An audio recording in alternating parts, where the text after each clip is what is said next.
Witajcie w chińskim ekonomicznym przeglądzie z Łukaszem Kobierskim. W dzisiejszym odcinku Olaf Scholz w Chinach, razem czy jednak osobno? Nowe dane statystyczne z Chin. Co nowego w relacjach USA-Chiny? Inwestycje w energię jądrową w Chinach osiągnęły najwyższy nowy poziom. Chińska firma samochodowa otwiera swój pierwszy europejski zakład produkcyjny w Hiszpanii. Nowoczesne osiedle w Chinach. Jak będzie wyglądać? Zapraszamy. Dzień dobry. Cześć, dzień dobry, witam. Cześć Paweł. Jak co niedziela zapraszamy na dzisiejsze zestawienie informacji, wiadomości z Chin, które poprowadzi Łukasz Kobierski i zaczynamy od ważnej, tytułowej informacji, czyli kolejnej w sumie wizyty niemieckiego kanclerza i biznesmenów w Chinach.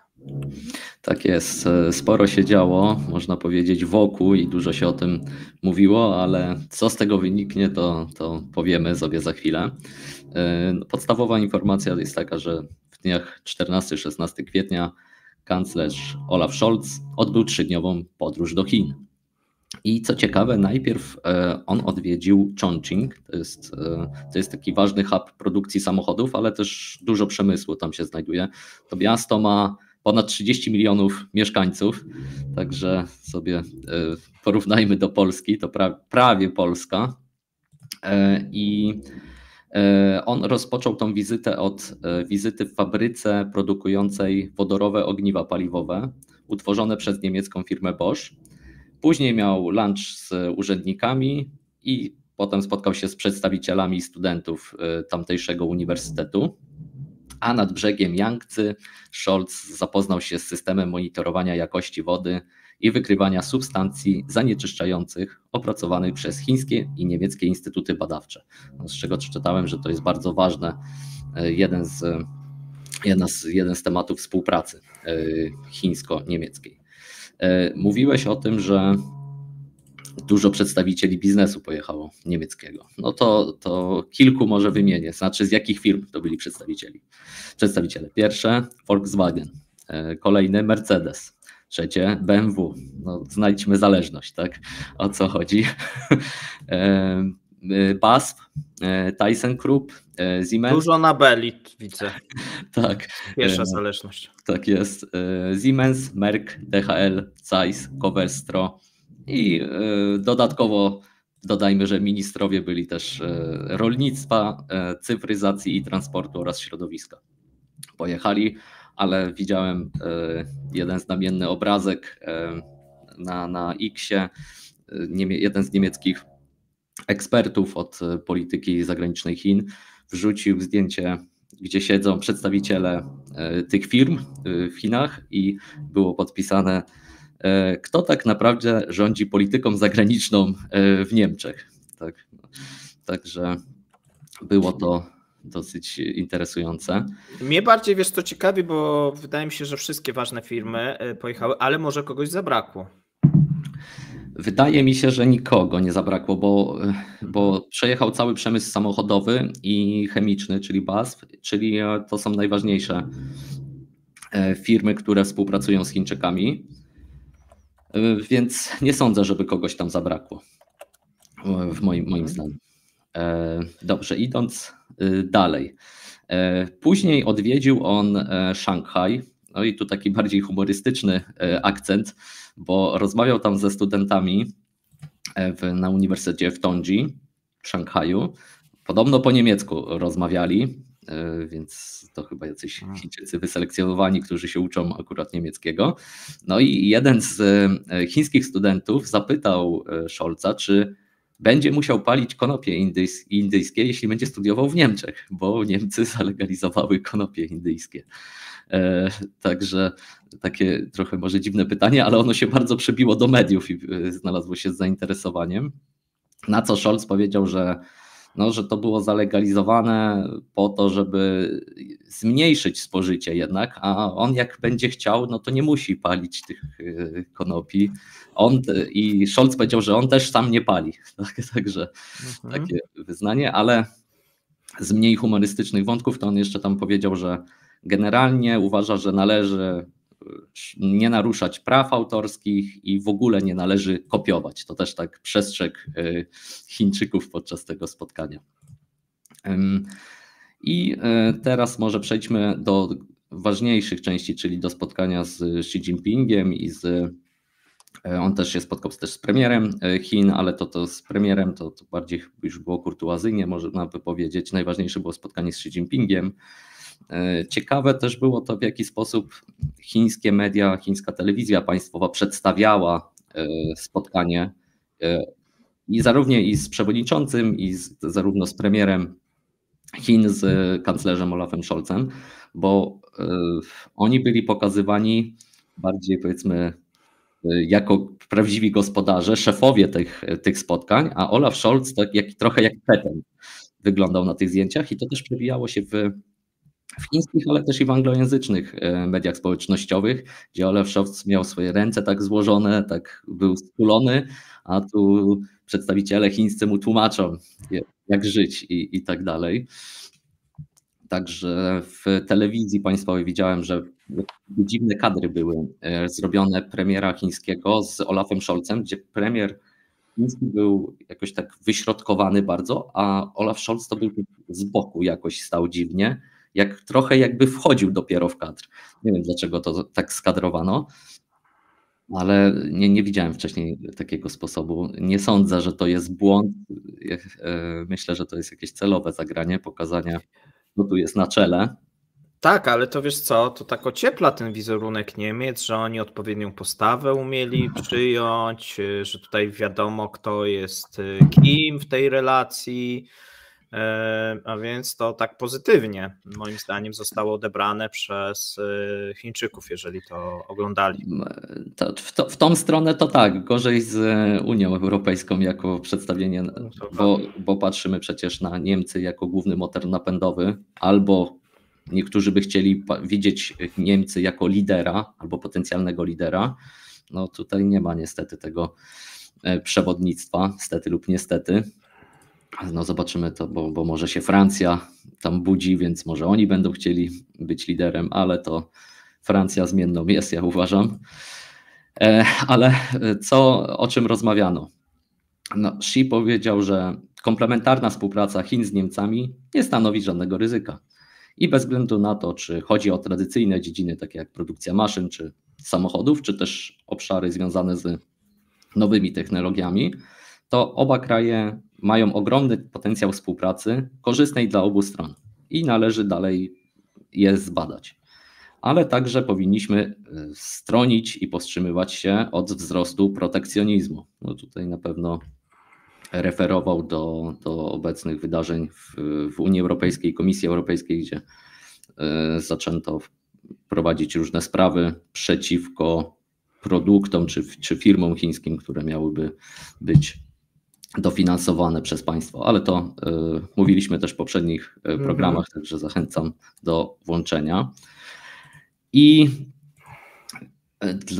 kluczowa dla Scholza była też sprawa konferencji pokojowej na temat wojny na Ukrainie, która ma się odbyć w Szwajcarii prawdopodobnie w połowie czerwca. Zobaczymy, czy ona będzie miała miejsce. No i według chińskiego odczytu Xi popiera wszelkie wysiłki prowadzące do pokojowego rozwiązania kryzysu ukraińskiego, a także terminowego zwołania międzynarodowej konferencji pokojowej uznanej zarówno przez Rosję, jak i Ukrainę przy równym udziale obu stron. I wszystkie strony powinny być na tym spotkaniu, aby omówić plan pokojowy. Tylko że problem jest taki, że z tego co czytałem, Rosjanie nie są zaproszeni na ten szczyt i Chińczycy jasno dają znać, że okej, przyjedziemy, ale Rosjanie też muszą tam być. A więc to jest, czy to sukces, ja raczej bym nie powiedział. Niektórzy twierdzą, że sukcesem małym Scholza było to, że strona chińska powtórzyła wcześniejsze wyrazy sprzeciwu wobec użycia broni nuklearnej, ale to kiedyś też tu tłumaczyłem, że to jest z innych pobudek. Oni uważają, że znaczy przestrzegają Rosję przed użyciem broni nuklearnej, ale to bardziej w swoim interesie to robią niż w interesie wojennym. Jak się ma mało tej broni atomowej i tutaj można powiedzieć trochę trzeba gonić pozostałe kraje, no to no i użycie tej broni mogłoby spowodować, że Amerykanie mogliby też użyć, a w takiej konfrontacji Chiny są skazane na porażkę. To jest jedna rzecz, a druga, że doszłoby prawdopodobnie do dalszej proliferacji broni w Azji, tak, że Japończycy by chcieli, Korea Południowa. No bo skoro już użyto i w sumie nic się nie stało, to albo mamy po prostu precedens bezpieczeństwa, tak, że zostało użyte jednak, więc my też będziemy tego potrzebować, więc Chinom jest na rękę, że inne te państwa wokół nie mają, czy tam większość nie ma broni nuklearnej. Zgadza się. Także, ale to często też przebija się przez media właśnie ten wątek broni nuklearnej i rozmów z przedstawicielami chińskimi i to w tamtym roku było podobnie. Gdy jakiś przedstawiciel chiński, europejski jechał, no to o tak, sukces, bo zapewniono nas, że nie zostanie użyta broń atomowa, tak? Albo że są naciski ze strony Chin. Jakby to nie jest sukces, ale idźmy dalej. Jeśli chodzi o umowy, nie wiem, czy widziałeś, Paweł, co podpisano, jakie umowy. Ja jestem ciekawy, jak to skomentujesz. Podpisano bilateralny plan dotyczący gospodarki o obiegu zamkniętym i efektywnego gospodarowania zasobami, a także list intencyjny w sprawie dialogu i współpracy w dziedzinie zautomatyzowanej i połączonej mobilności, czyli chodzi o samochody autonomiczne. Zadeklarowano również otwarcie chińskiego rynku na niemieckie artykuły rolne, w tym wieprzowinę, jabłka i część produktów wołowych. Dla mnie to trochę brzmi, jakby ten Andrzej Duda pojechał do Chin, a nie Olaf Scholz, bo takie tematy, że te artykuły rolne będą przyjmowane przez Chińczyków, jabłka, tak, wieprzowina i tak dalej. Także te umowy niestety są, nie sądzę, żeby były satysfakcjonujące dla strony chińskiej. Wiesz co, dla obu stron te oficjalne komunikaty to są takie bardziej przypominające właśnie pomiędzy Rosją a Chinami. Tam takie właśnie się...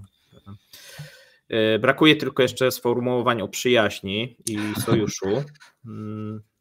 Natomiast te ostatnie wizyty też przecież te rosyjskie, tam podobne były takie, wiesz, spodziewano się jakichś wielkich rzeczy, a wyszły takie kapiszony oficjalnie, natomiast wiesz, tu nie wiemy do końca, co zostało ustalone na tych spotkaniach jednak tego biznesu, po coś ten biznes pojechał. No i o ile oficjalnie nie ma żadnych, bo tak jak powiedziałeś, pojechały najważniejsze firmy od firm gigantów stalowych po firmy motoryzacyjne, rolnicze, też chemiczne. Jakieś rzeczy chcieli przy tym załatwić, a nie tylko się ogrzać przy chińskim słońcu. I tego nie wiemy, bo takie jak gdyby wiemy, że rozmowy były prowadzone i będą prowadzone i na pewno to sprzyja zbliżeniu, natomiast cały czas są zagrożenia dla gospodarki europejskiej ze strony Chin. Tutaj mieliśmy tą wypowiedź szefa Siemensa, który powiedział, że jak gdyby zrezygnowanie z chińskiego uzależnienia może trwać dekady.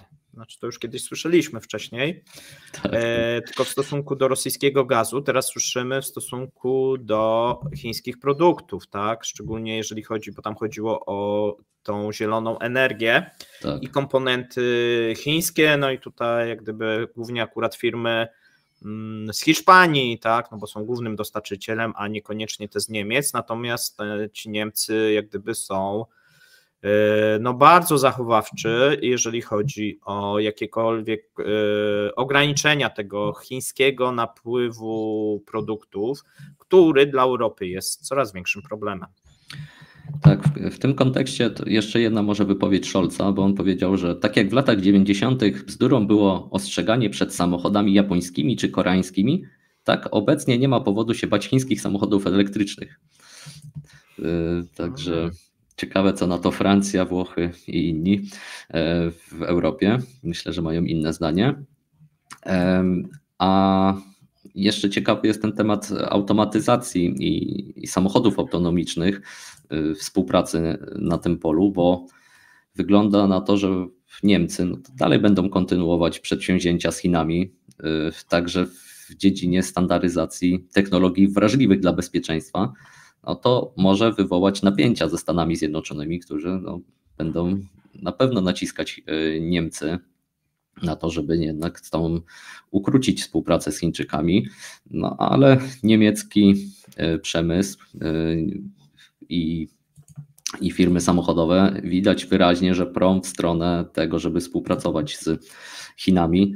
No, zresztą dane, jeśli chodzi o inwestycje bezpośrednie w Chinach, pokazują jasno, że niemiecki przemysł, niemieckie firmy coraz więcej inwestują w Chinach, bo w 2020 roku to było 7 miliardów euro, a w poprzednim już to było blisko 12 miliardów euro.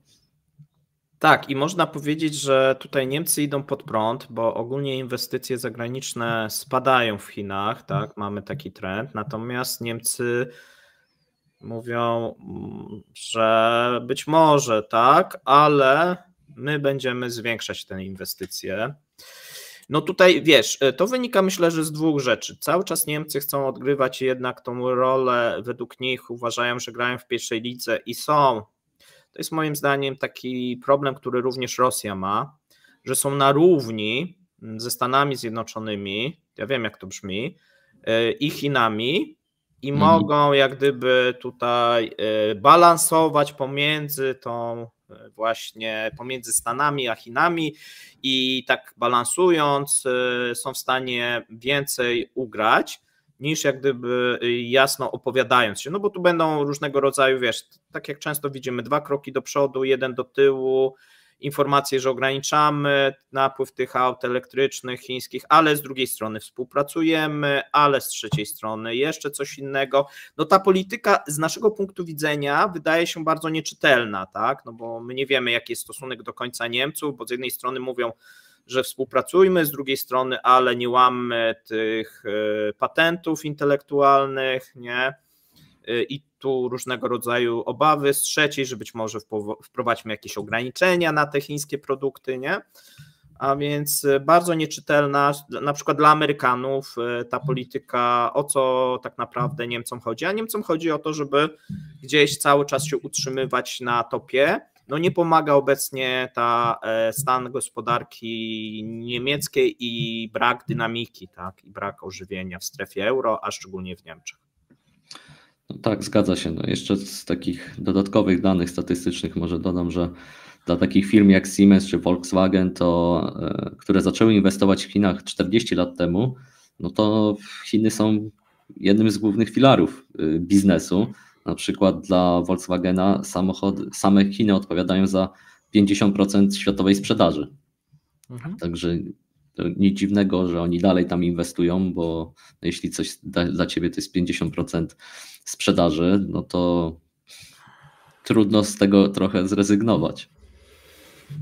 Tak, dekady, no bo wiesz, teraz jak gdyby zbyt ostra reakcja mogłaby spowodować i pogłębić tą recesję w Niemczech i oni oczywiście tego się obawiają, natomiast moim zdaniem tam nie ma jakiegoś do końca świadomego takiego, znaczy świadomy pomysł jest, że dobra, będziemy balansować, gramy na przeczekanie, gramy na współpracę, bo zawsze współpraca takie trochę wyświechtane moim zdaniem i nie sprawdzające się zawsze, że współpraca przynosi więcej korzyści niż konflikt, tak? Czyli lepiej współpracować niż się kłócić i niż walczyć ze sobą, bo na współpracy każdy może tylko zyskać, nie?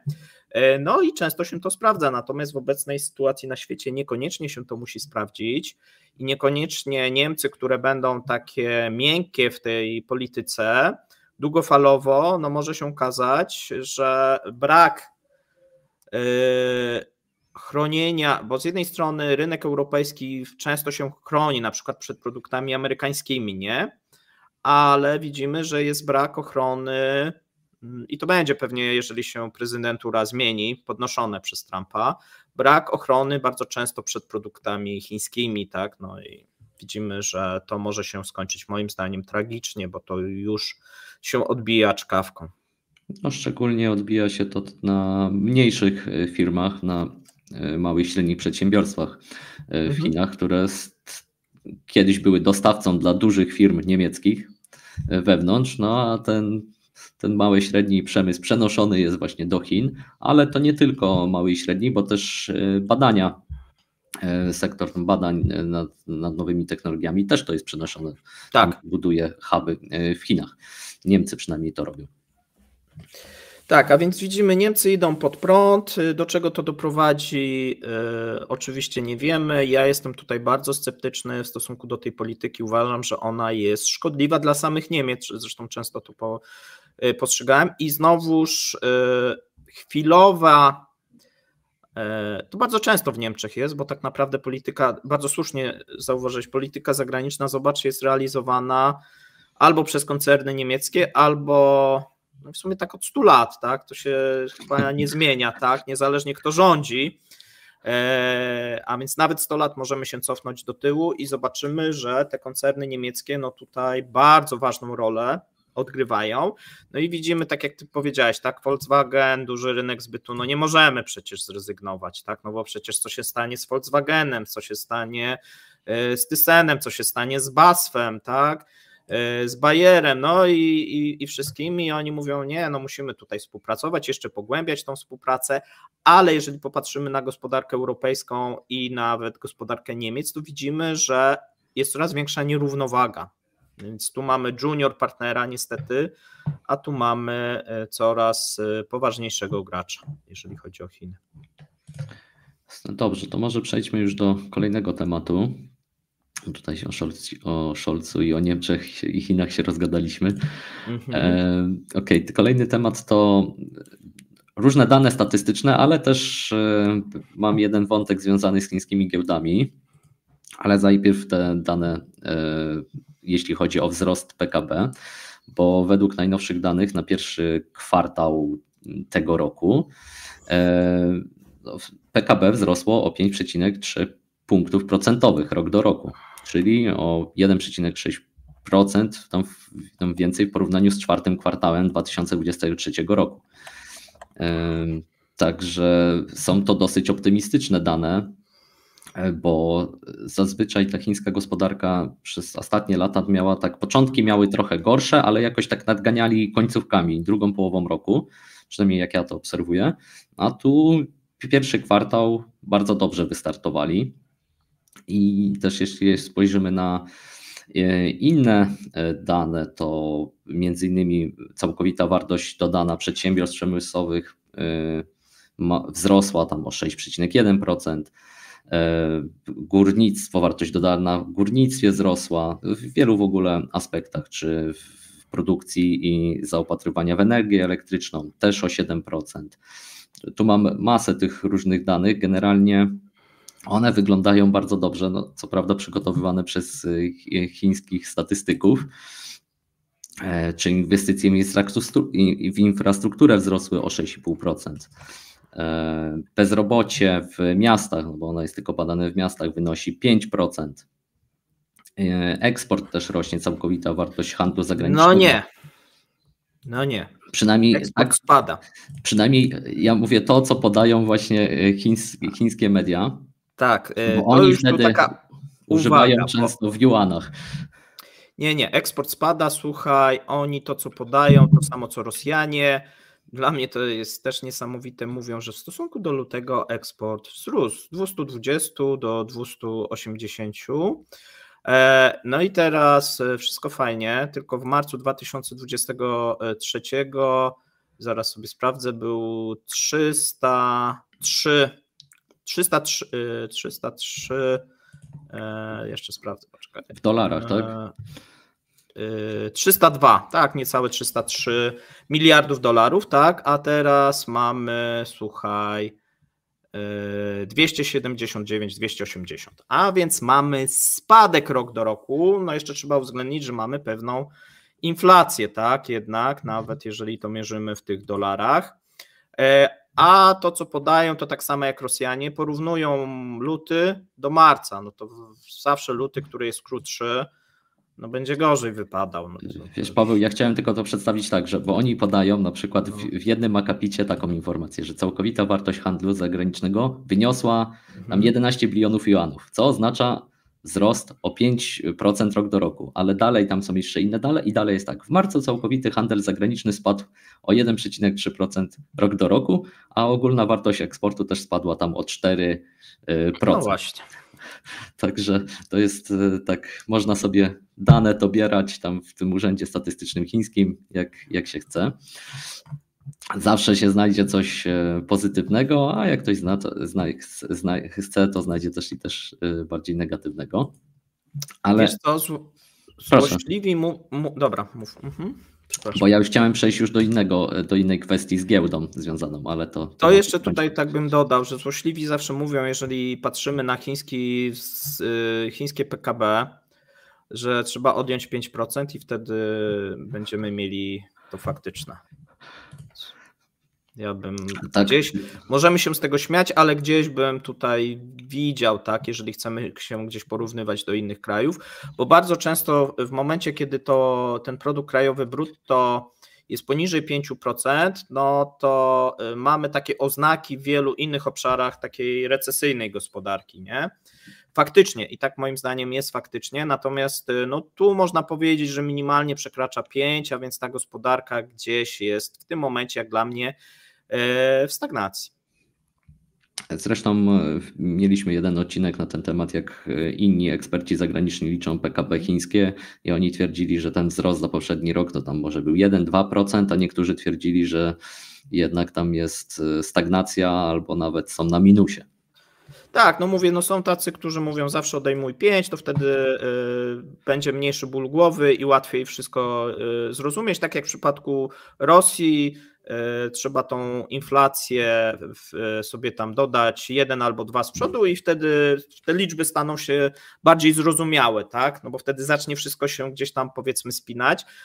No bo jeżeli się teraz zastanowisz, no to na czym ten wzrost gospodarczy jest budowany i tu zaczynają się pewne problemy, tak? No bo on nie jest na eksporcie, skoro rok do roku spada, nie jest na popycie wewnętrznym, bo też tam sytuacja nie jest, mamy otoczenie dezinflacyjne, tak? No i tak dalej, więc to jest trochę tak, że wyprodukowane, wysokie stany magazynowe, tak? Fabryki bardzo często informują tak jak w Rosji, o wysokich stanach magazynowych, a stany magazynowe liczą się do produktu krajowego brutto, nie? I tak dalej. Oczywiście. I tak dalej.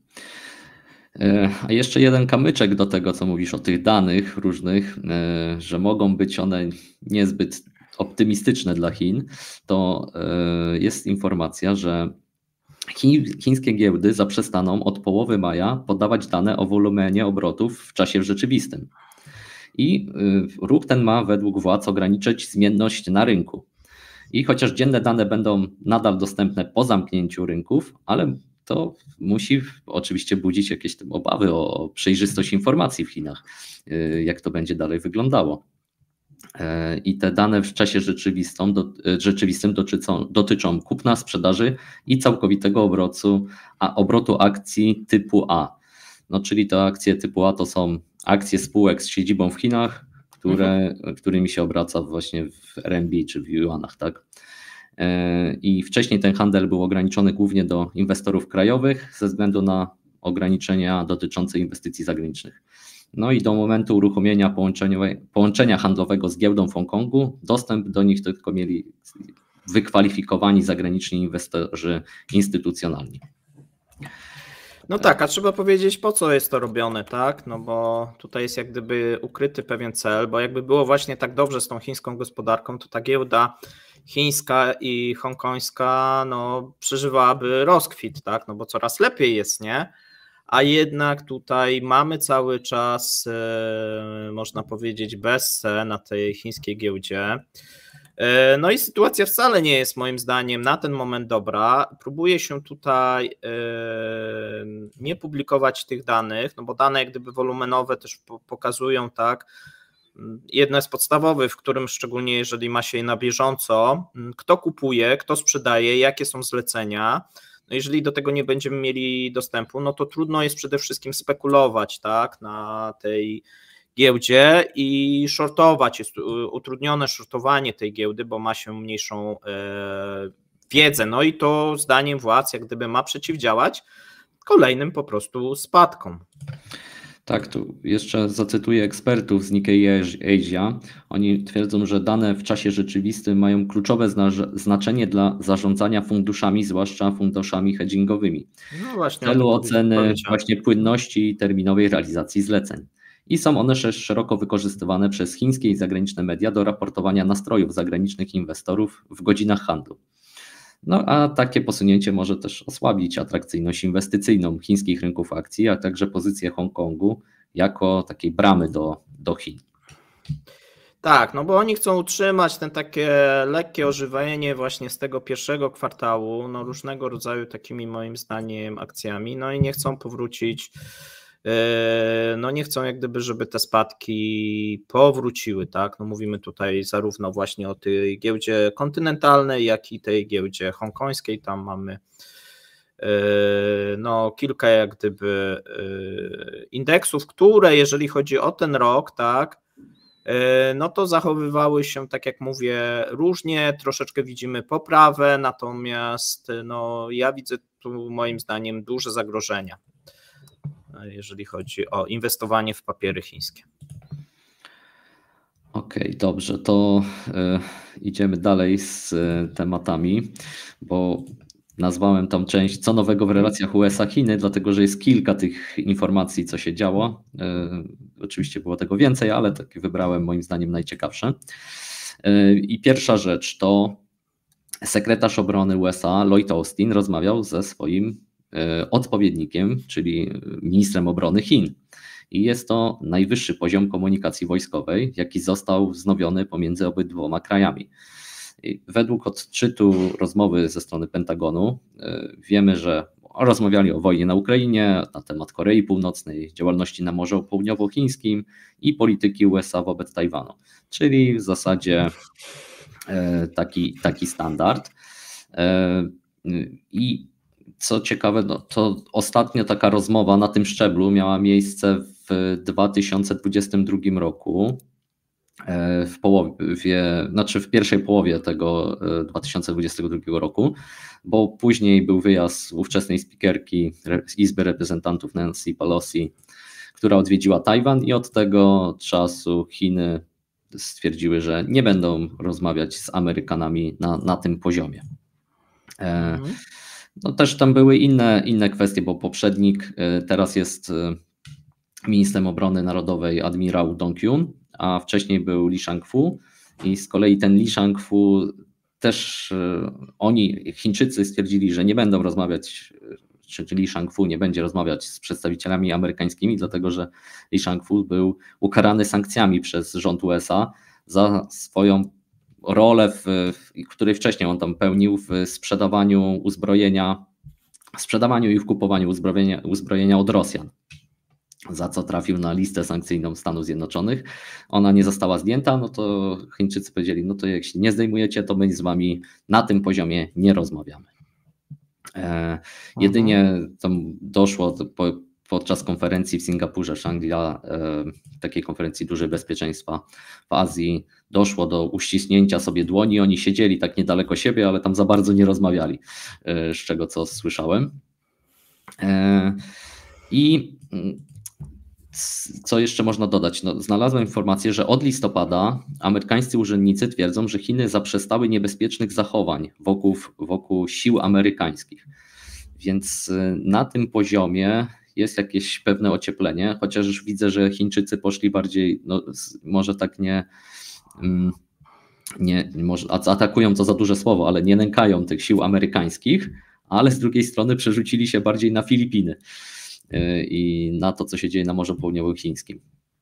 Ale uważam, że to jest dosyć istotna informacja, że ci przedstawiciele zaczęli w końcu ze sobą rozmawiać już na najwyższym poziomie, bo tam oczywiście sekretarz w sensie już jeździł i doradca do spraw bezpieczeństwa, czy sekretarz stanu amerykański rozmawiał z Chińczykami, ale na poziomie ministrów obrony narodowej tego nie było. Druga rzecz, tu bardziej w kontekście już gospodarczym, odbyła się druga, znaczy to nie była druga, to już było czwarte spotkanie grupy roboczej do spraw gospodarki, to jest chińsko-amerykańska grupa robocza. Brał w niej udział wiceminister finansów Chin i podsekretarz Departamentu Skarbu USA.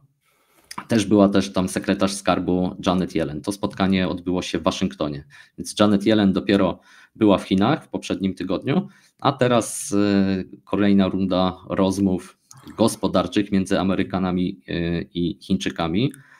No, oczywiście tematem przewodnim była nadwyżka mocy produkcyjnych z Chin w zakresie pojazdów elektrycznych, paneli słonecznych, a obejmowały też te rozmowy wspólną wymianę zdań na temat przeciwdziałaniu praniu brudnych pieniędzy.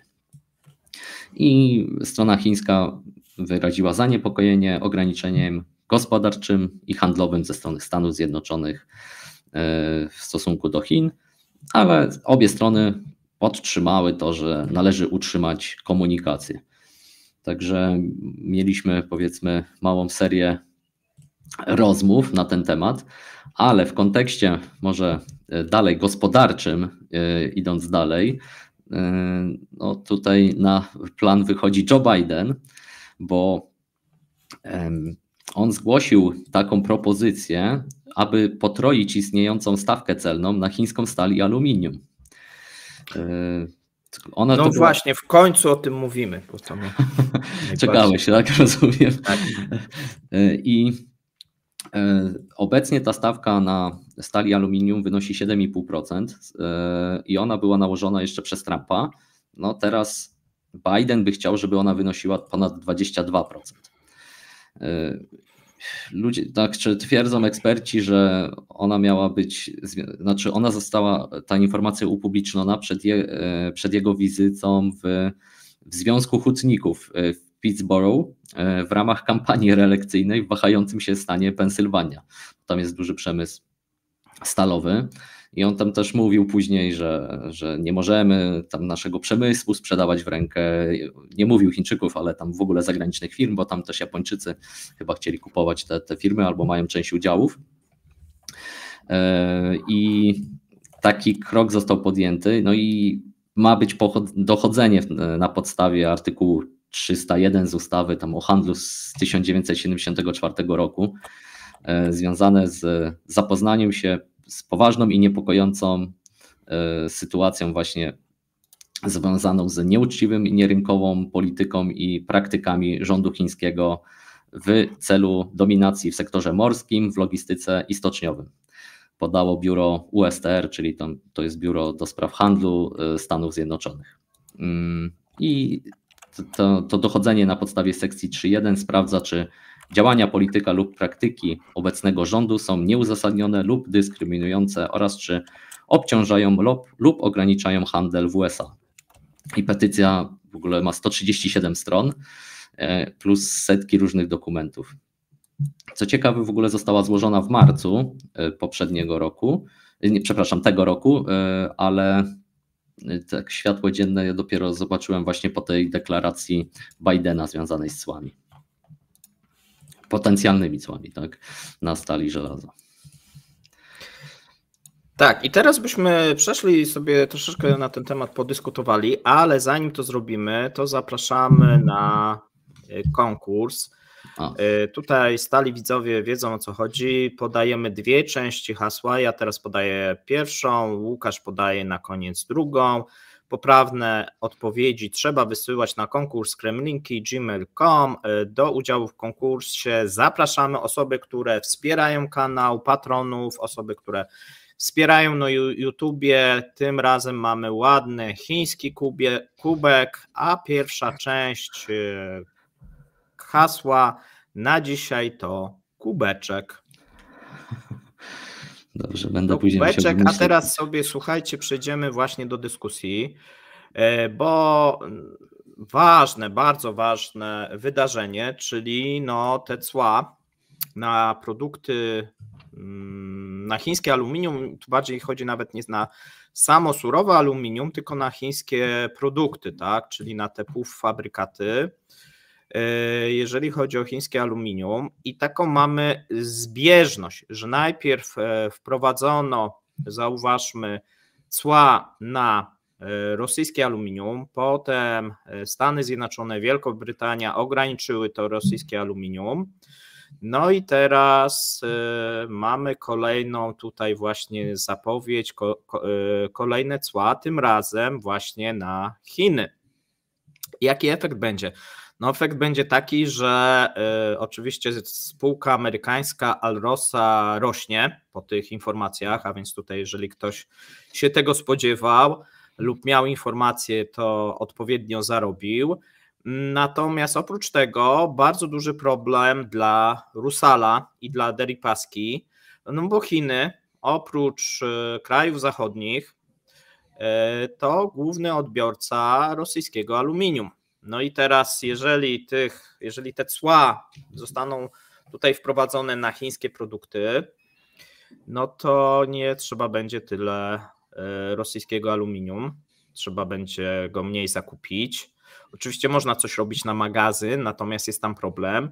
Rosjanie mają niesamowity problem, ponieważ nie mają w tym momencie gdzie magazynować. Magazyny aluminium tutaj, jeżeli chodzi o Rusal, są zapełnione w 90 ponad procentach. Rusal prosi panicznie o pomoc rządową. Prawdopodobnie tą pomoc dostanie, natomiast być może to będzie jeszcze niewystarczające. No i tu się mówi, już wcześniej mówiono, że 30% mocy produkcyjnych trzeba będzie zmniejszyć i być może 1/3 ludzi zwolnić, tak? A więc zwolnienia w Rusalu, restrukturyzacja. No i być może problemy, które też mogą zapowiadać taką dłuższą perspektywę. No i po raz pierwszy też bardziej taką aktywną politykę Bidena, która przypomina tą politykę, powiedzmy, bardziej Trumpa. Tak, Biden wchodził w buty Trumpa. Tak, bo wiesz, teraz trzeba by liczyć się z tym, że Chińczycy jakoś pewnie na to odpowiedzą, no bo wiesz, chcą, żeby utrzymać ten wzrost gospodarczy, prawdziwy czy nieprawdziwy, żeby utrzymać eksport albo wrócić na tą ścieżkę eksportową, no trzeba wysyłać te produkty do Stanów Zjednoczonych, tak, do Europy, natomiast no, te zapowiedzi będą to utrudniać. Aluminium, ważny metal, produkty z aluminium dosyć ważne, szeroko wykorzystywane w różnych dziedzinach i zarówno przemysłu, jak i rynku tego konsumenckiego. Tak, zresztą już się mówi od kilkunastu tygodni też o nadwyżce dużej ze strony chińskiej, bo nie ma takiego zapotrzebowania na rynku chińskim, bo siadł rynek nieruchomości, też dane pokazują znaczne spadki w budowie nowych osiedli, nowych też innych budynków infrastrukturalnych, czy w ogóle infrastruktury szeroko rozumianej i Chińczycy chcieliby to gdzieś wypchnąć dalej, no a tutaj Biden mówi o tak, no to tak żebyście zrozumieli, to tak jakbyśmy mieli ropę naftową i najpierw by wprowadzono price cap na ropę rosyjską, a potem by powiedziano, że produkty paliwa z Chin czy z Indii są obłożone cłami. Tak? No, co by to spowodowało? No, spowodowałoby to, że no, spadłyby moce rafinerii, tak, chińskich, nie? Przekładając to taki na język. I dlaczego to się nie dzieje? No nie dzieje się z prostych przyczyn, no bo to by spowodowało, że jadąc na stację, te ceny paliw by wszędzie na świecie zdrożały. Tutaj ceny aluminium, już zresztą widzieliśmy, że pierwsza reakcja na te cła rosyjskie, no to była zwyżka, natomiast zauważ, kiedy to jest wprowadzane. To też jest bardzo ciekawe. Kiedy te ceny no wróciły tak naprawdę do, czyli ta zwyżka pokowidowa, tak, no została już zniesiona i mamy niskie ceny metali, szczególnie aluminium, bo mówimy tutaj o aluminium, niklu, tak, no ale koncentrujemy się teraz na aluminium. No i teraz Amerykanie chcą poprawić też sytuację oczywiście swoich firm, mówimy tutaj głównie o Alrosie, potentacie jednak na rynku, kosztem Rusala, który też zagrażał, tak, tutaj Amerykanom, jeżeli patrzymy na ten światowy rynek, no i w tym momencie być może się okaże, że tego Rusala przynajmniej tymczasowo wyeliminują z rynku, a to co mówiłeś, tak, niskie ceny, brak zapotrzebowania jakiegoś wzmożonego w Chinach, bo się mniej buduje, No i chyba odpowiedni moment, żeby dosyć ostro zagrać, jeżeli chodzi o to aluminium, jak dla mnie. Ale ze strony Chińczyków, tak? Czy ze strony... Mówię ze strony Rosjan, ze strony Amerykanów. Ze strony Amerykanów, tak. Bo jestem ciekawy, czy będzie jakaś odpowiedź też Chińczyków. Ale w tym obszarze nie. Będzie właśnie w jakimś innym. No właśnie tego też nie widzę, że nie mają za bardzo z czego tego zrobić, w jakimś innym, ale też nie spodziewałbym się za bardzo, dlatego że Chińczycy są w takiej sytuacji, że będą ten rok moim zdaniem grali raczej bardziej w stronę dobrego policjanta, żeby ratować dobry wynik gospodarczy albo i inwestycje zagraniczne potencjalne. Z Chińczykami, z Niemcami się udaje, ale pytanie co z resztą świata. Czy też kupują to wielkie Chiny i że tutaj zawsze zyskujemy i win-win. Wiesz co, można się spodziewać, że ze strony Bidena będzie właśnie takie zagrywki w stylu Trumpa, szczególnie tam, gdzie może sobie pozwolić, gdzie nie będzie wpływać jakoś silnie i od razu i szybko na inflację, tak? No bo wiadomo oczywiście, że wprowadzenie tych ceł będzie pogarszało tą sytuację inflacyjną, ale to jest jednak tylko aluminium, można powiedzieć, albo aż i to nie wpływa tak jak na przykład ropa czy benzyna, tak? No bo tutaj oczywiście nie możemy sobie czegoś takiego wyobrazić, ale już na przykład na niklu możemy podobną sytuację za moment sobie wyobrazić, na miedzi i tak dalej, bo tam są możliwości, są niskie ceny i są możliwości właśnie wzrostu i chronienia, można powiedzieć, tego amerykańskiego rynku, i też częściowo przez to europejskiego, wbrew pozorom. Tak jest. Czy przechodzimy do kolejnych tematów? Tak. Dobra, bo dzisiaj jest troszkę więcej tematów, bo pomyślałem, że jak jest coś bardzo interesującego, to może w krótszej formie, chociaż zobaczymy, czy jeśli Paweł będzie chciał pokomentować, to będziemy komentować i rozmawiać na ten temat, ale przygotowałem 3 takie dodatkowe tematy. Pierwsza rzecz to portal Caixin Media podał, że inwestycje w energię jądrową w Chinach osiągnęły nowy najwyższy poziom. I tutaj przedstawiono raport Chińskiego Stowarzyszenia Energii Jądrowej i jak z niego wynika, inwestycje Chin w energię jądrową wzrosły w 2023 roku aż o 40%, osiągając najwyższy poziom 95 około miliardów juanów, czyli 13 miliardów dolarów. I z kolei China Daily poinformowało, że oczekuje się, że kraj będzie dalej zwiększał swoją moc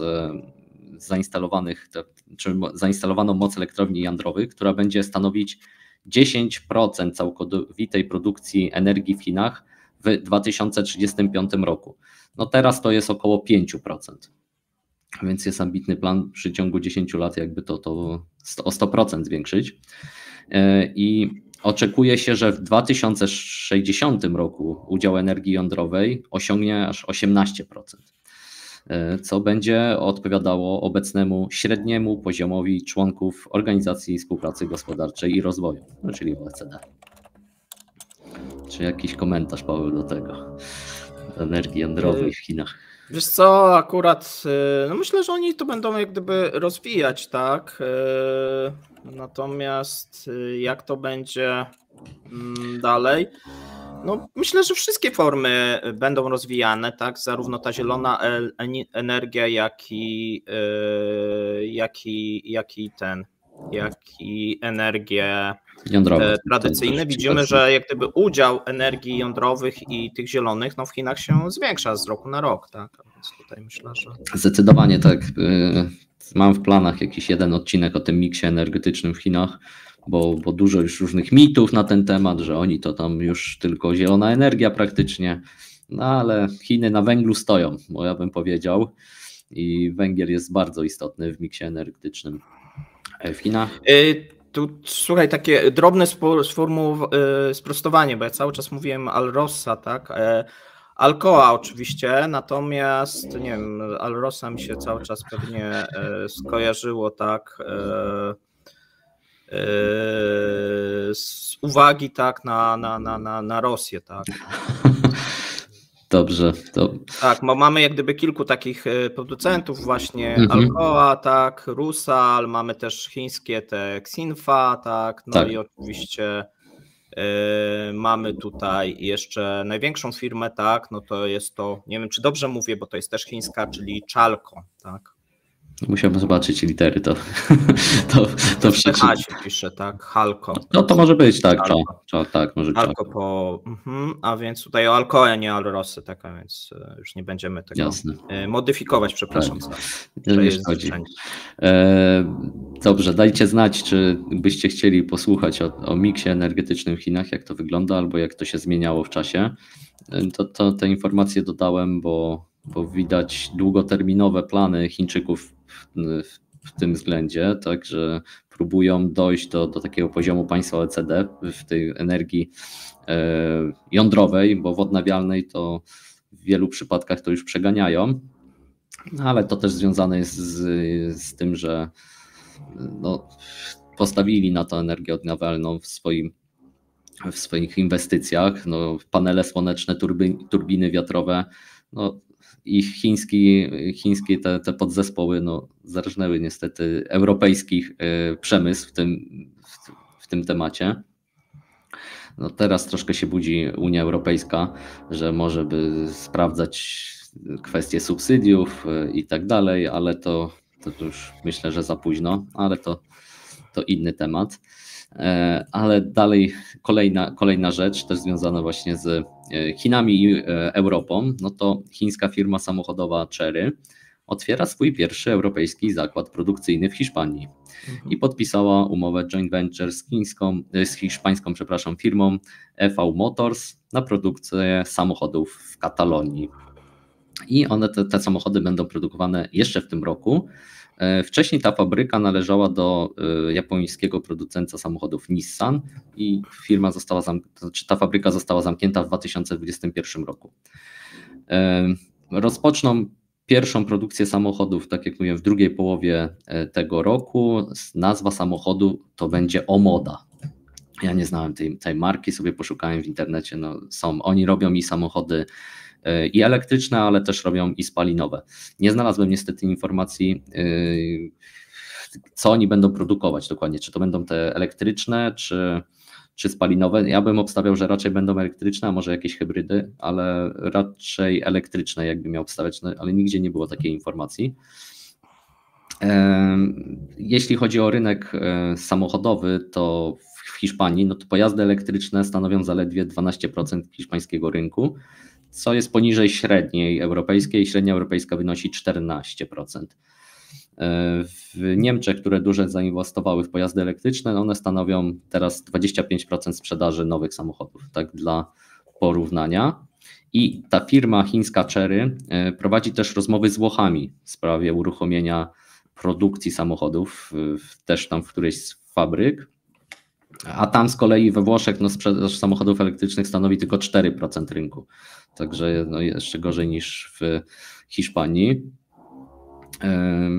Ale Włosi mają plan, że planują, żeby sprzedawać więcej, bo chcą zwiększyć krajową produkcję samochodów do ponad 1 000 000 pojazdów rocznie z niecałych 800 000, które było w poprzednim roku. No Włosi też rozmawiają z Teslą na ten temat, więc tu jest rywalizacja amerykańsko-chińska we Włoszech, kto będzie budował, znaczy kto te fabryki przejmie albo będzie budował nowe.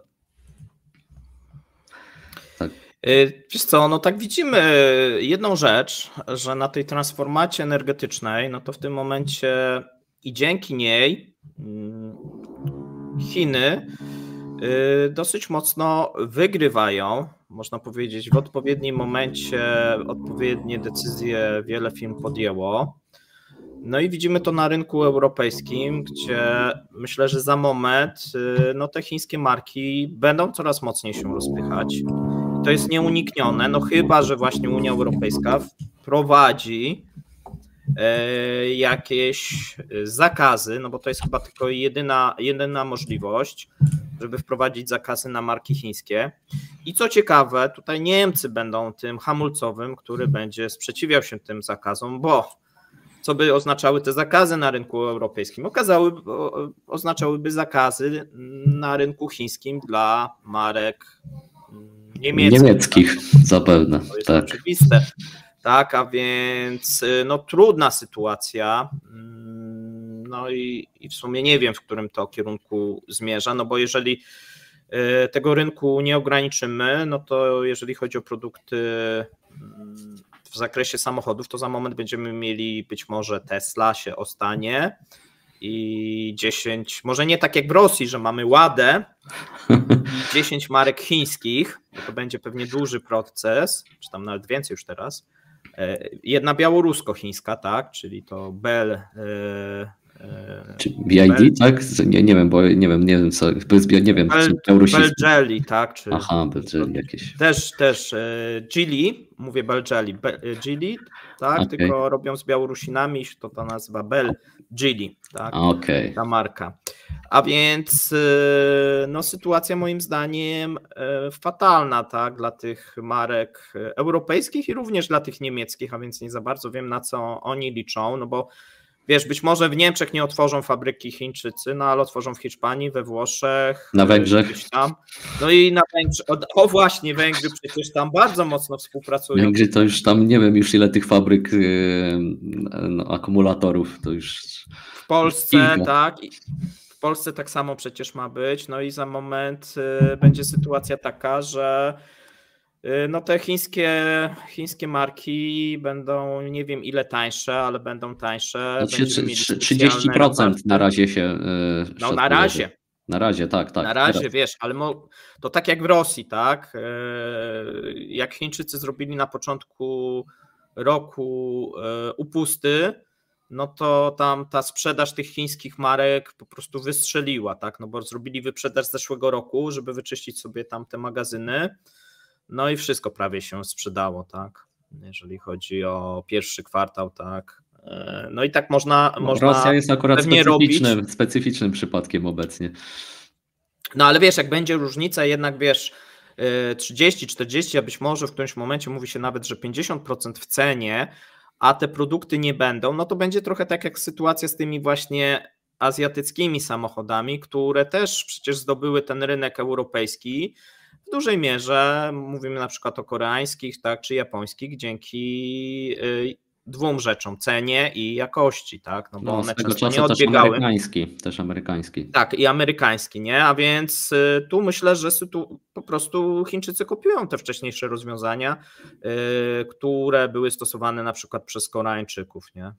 Na tych rynkach. A Olaf Scholz, tak jak mówiliśmy wcześniej na początku, mówi, że no nie ma co się martwić, no przecież kiedyś nie, też ja bym się bardzo martwił, tak, bo to wiesz, to może być 5 lat i to jest moment, tak, dla takich firm, no i co, no i fajnie będą sprzedawać jeszcze tego Volkswagena czy Mercedesa, będą oczywiście chętni, którzy nadal, natomiast no za moment to będą auta robione na zamówienie, tak, że w salonie nie będzie, będziesz mógł sobie z katalogu wybrać i za pół roku dostaniesz, tak, a w przypadku chińskich marek wejdziesz do salonu i wyjedziesz tym samochodem, tak to będzie wyglądać.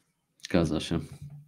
No na pewno będziemy wracać do tego wątku, już wcześniejszych mamy też parę odcinków na ten temat, też polecam jeden z odcinków na temat drogi, tego jak Chińczycy budowali ten przemysł samochodów elektrycznych, to zachęcam do wejścia w playlistę.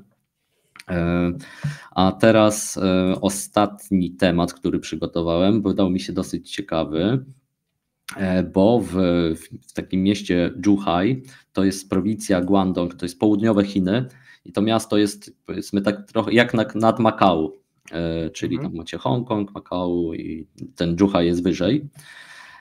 W planach jest w drugiej połowie tego roku rozpocznie się budowa nowoczesnych osiedli, łączących sobie zaawansowane technologie takie jak inteligentne sterowanie domem czy lądowiska dla bezzałogowych dronów pasażerskich.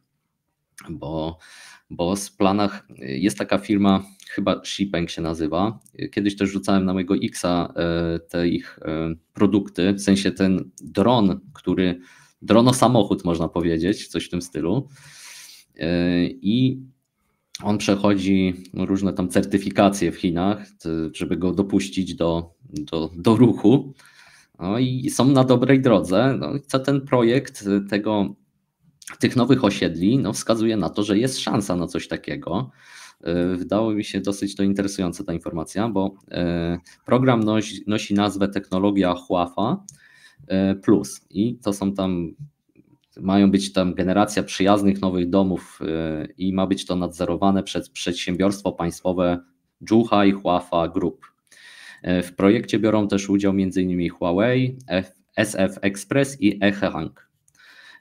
I podstawowe założenia programu to zwiększenie powierzchni mieszkań i teraz także duże tarasy. Każdy lokal będzie posiadał 30-metrowy taras przystosowany do lądowania dronów, w tym właśnie tych dronów pasażerskich i duże panoramiczne okna. Typowy apartament ma powierzchnię 230 m2 i plus taras. Także dosyć dużo, chociaż no Chińczycy lubią akurat dużo, ale powiedzmy tak 100 metrów plus, powiedzmy, no tu 200, no to już bardzo dużo. Będzie też oczywiście zintegrowana cyfrowo cała obsługa domu, za to ma odpowiadać firma Huawei, oraz tam ma być jakieś 102 różne urządzenia, które można kontrolować. Mają być też dedykowane usługi dla osób starszych, także to będzie przygotowane, że tam mają być jakieś dla nich różne strefy, gdzie oni się będą mogli spotykać, albo jakieś, no, szczegółów tutaj nie znam, ale ma być to dobrze dostosowane dla osób starszych. I oczywiście będą zastosowane zielone materiały, energooszczędne rozwiązania i zaawansowane systemy bezpieczeństwa i zarządzania całą nieruchomością. Także będę śledził, czy uda im się to wybudować. Nie znalazłem informacji, ile to będzie kosztować, bo już po prostu ile to będzie milionów juanów. Tak, jestem bardzo ciekawy. 230 metrów, dobra lokalizacja, bo prowincja Guangdong to jest jedna z najbogatszych prowincji. Bliskość Hongkongu, no to do kantonu trochę, no też w miarę, ale generalnie będzie to trochę kosztowało. I jeszcze jestem bardzo ciekawy tych dronów, czy one wejdą do użytku, no ale tak wygląda, że myślę, że wejdą, tylko będą mieli pewnie jakąś tam ograniczone pola, gdzie będą mogły latać te drony pasażerskie na jakichś tam odcinkach, pewnie to jakoś tak to zorganizują. A wiesz co, mam inne pytanie, nie wiem, czy orientujesz się. Jak tam jest z pogodą? No bo te drony, żeby mogły kursować, no muszą mieć pewne warunki atmosferyczne odpowiednie, a więc jak będą jakieś monsuny, burze... No tak, no to oczywiście, że to będzie wyłączone, ale to będzie troszkę, myślę, wydaje tak jak na zasadzie kabrioletu. Też jak będzie padało, czeka, no to, tak? że sobie będzie czekał. Widziałem wizualizację tych mieszkań. No to z pozoru to wyglądają w zasadzie normalne mieszkania, tak? Plus taki duży taras. Ale no, jeśli to wypali, no to będzie dosyć ciekawe miejsce. Chętnie bym nawet tam później pojechał i zobaczył to. No ale to zobaczymy, czy to wypali. Bo mówią, ale plany są już na drugą połowę roku, czyli tam już za kilkanaście tygodni. No, także taki ambitny projekt, zobaczymy, ciekawe, czy w Europie takie są też projekty planowane, nie słyszałem, co prawda, ale myślę, że no, oprócz tam Arabii Saudyjskiej, bo to myślę, że to jest ten styl Arabii Saudyjskiej. No nie, oni jeszcze bardziej takie futurystyczne, to tak się wydaje, że to jest gdzieś w zasięgu, szczególnie dla tej bogatszej części, klasy średniej. Czy może nawet wyższej w Chinach. Wyższej. No bo trochę ten metraż jest taki jak na Chiny, jednak duży nawet. Tak jak mówię, no myślę, że ciekawy projekt, tak? Takie projekty pewnie będą powstawać. Tutaj mówię, jest kwestia właśnie, myślę, że też pogody, jeżeli tam są w miarę stabilne te warunki, no to można nawet sobie wyobrazić, że takim dronem można gdzieś faktycznie podróżować. Ciekawe, ile ten dron też będzie mógł przelecieć, tak? W sensie, ile tam będzie miał zasięgu, ale to... No ale to rozumiem, wiesz, że gdzieś do centrum miasta, tak, do najbliższego i cię będzie transportował, tak? Chodzi chyba tak. Xpeng Motors, jeśli ktoś szuka, to Xpeng Motors, ta firma. widziałem różne wizualizacje związane z tymi dronami, albo może wrzucę też na Twittera. Wychodzisz z salonu, z dużego pokoju, wsiadasz do drona i jesteś za moment tam, wiesz, w mieście, tak? No właśnie. Nie musisz nigdzie tam daleko iść na jakiś pociąg, czy samochodem gdzieś dojeżdżać, nie? Tak jest.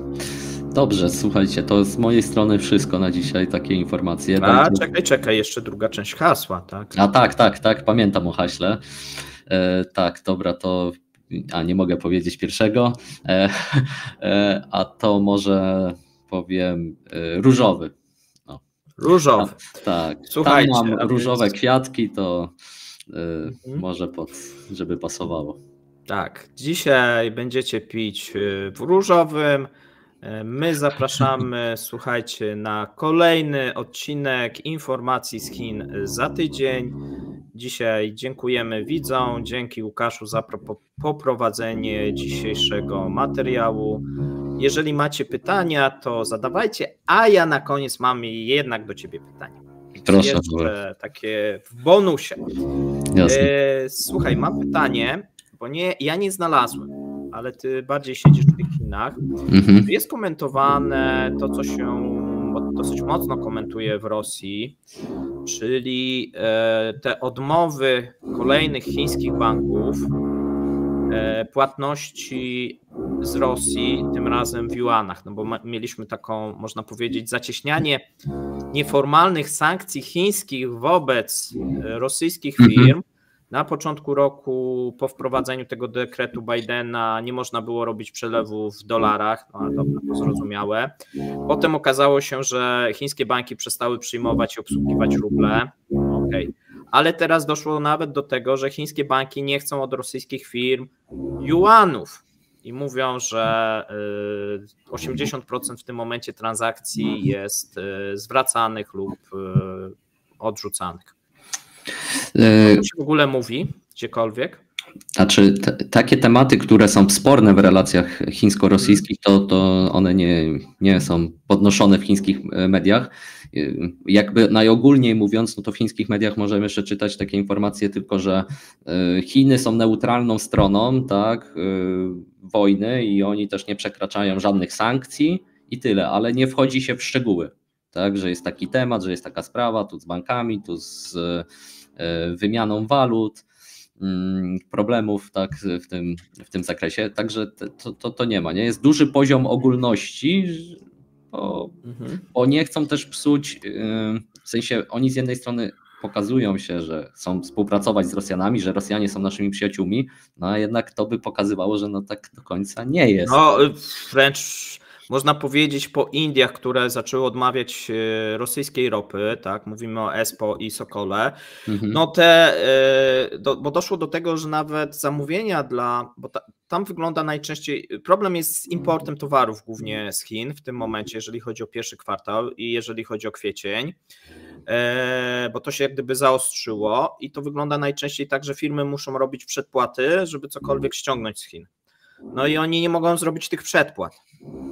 A więc wiesz, nawet jak coś chcą ściągnąć za kilka miesięcy i dotyczy to też przemysłu tego zbrojeniowego, tak? A więc to nie jest tylko tak, że tylko niektóre, no można powiedzieć wszystkie, jedynie jeżeli na rynek konsumencki ściągasz i to też wybrane firmy, to one są obsługiwane, no bo to wiadomo, że to nie łamie. No i teraz jest pytanie do Ciebie, może już takie bardziej prywatne, w co grają Chińczycy, no bo w tym momencie oni się postawili po tej samej stronie co Amerykanie, no i wprowadzili bardzo dotkliwy w tym momencie problem, tak? Ławrow był w Chinach, specjalnie chciał to rozwiązać, wrócił z niczym, a nawet można powiedzieć, że sytuacja po jego powrocie się pogorszyła, zamiast się poprawić. Chińczycy oczywiście mówią, że to jest niezależna decyzja tych banków i tutaj Bank Ludowy nie może i coś tam, no ale to mało kto chce w to wierzyć, tak? No bo tutaj jednak rola partii, Banku Ludowego, no tam